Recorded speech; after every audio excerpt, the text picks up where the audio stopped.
de sinal da função. O que eu vou observar? Temos aí uma função de primeiro grau, 2x mais 6. Então, para eu estudar o sinal dela, o que eu vou observar? Primeiro, coeficiente A é positivo. Então, significa que é uma reta crescente. Toda função de segundo grau é feita, o gráfico dela é uma reta. Quando A é positivo, significa que ela é uma reta crescente, tá ok? Ela corta o eixo X em algum ponto. E é esse ponto que vai nos interessar. A gente precisa descobrir que ponto é esse. Então, vamos lá.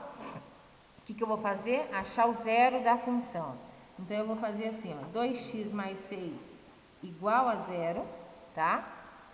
Vou achar quem é o valor de x que seja o zero da minha função, que é o ponto onde a função encosta no eixo x.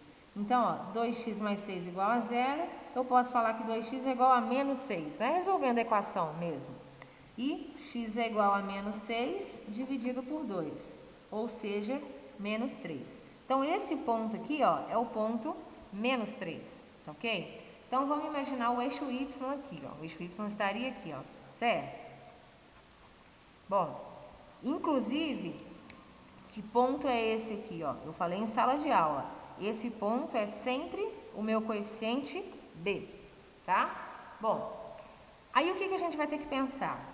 Para quais valores de x a função é positiva, para quais valores de x a função é negativa e para quais valores de x a função é nula.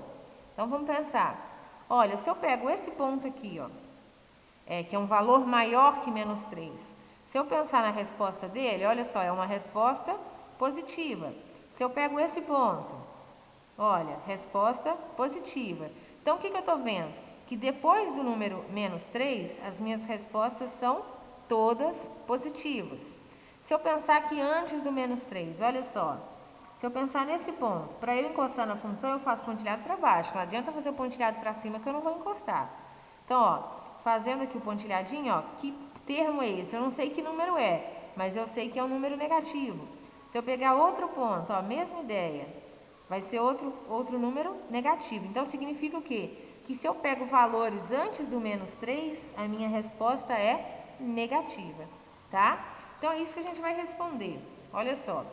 Então, ó, para valores de x maiores que o menos 3, que é sempre a raiz que eu encontrei, ó, para valores maiores, eu encontro respostas, ou seja, meu y é positivo, encontro respostas positivas. Para x menor que menos 3, então, para cá, eu vou encontrar respostas menores que zero, certo? Ó, negativas, ok? E para x exatamente igual a menos 3, eu encontro respostas exatamente iguais a zero. E está pronta o nosso estudo do sinal da função de primeiro grau, tá?